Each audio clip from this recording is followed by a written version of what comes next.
Hello, God bless you, Ma'am Saima. By the way, I am J&M Dinopol from Bachelor of Science in Social Work, first year student, Block B. So for today's video, Ma'am, I will be able to answer your four given questions for our prelim video activity number 2. So for our first question, how does gender play a role in our society?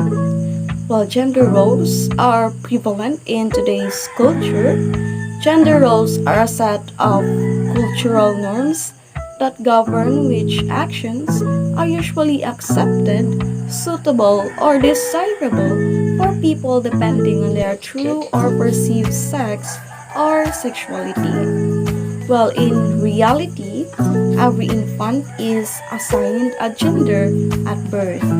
Now, gender roles may have an impact not just on how individuals see one another, but also on how they interact with one another. Gender is essentially a societal construct, thus categorizing someone based on their gender is unjust. While gender is a social construct that expects females to display traditionally female characteristics such as empathy and caring, while males are expected to exhibit traditionally male characteristics such as leadership and confidence. Well, second question, how does culture affect gender?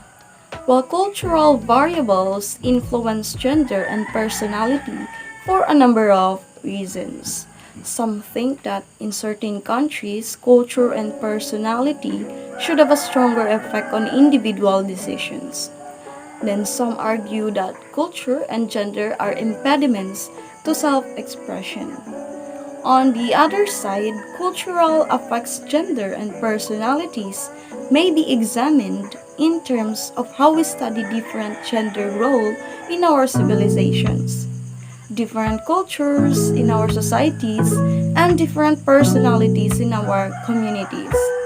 Then some people question established gender norms, yet culture remains the primary source of proof. Third question, are gay, lesbian, bisexual, or transgender people dangerous to children? Why? Well, there are people who worries that those children raised by a homosexual parent may require more emotional assistance or will experience specific societal challenges. However, there are some studies demonstrates that children raised by homosexual and lesbian parents have the same emotional development as children raised by heterosexual parents in terms of connections with peers and adults.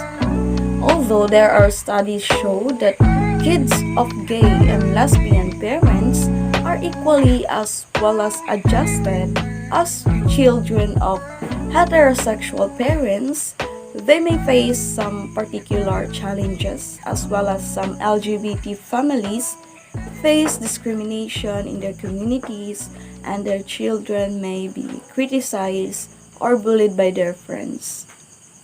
Last question, is homosexuality a mental illness or emotional problem? Well, homosexuality is no longer perceived by mainstream psychologists and psychiatrists as a kind of mental disease. I believe it is an emotional issue for children since kids regularly face bullying, discrimination, and inaccessibility to LGBT related information, and in certain cases, physical or sexual abuse while in school, and LGBT people may be expelled from their school or fired from their jobs or refuse housing because of their sexual orientation or gender identity.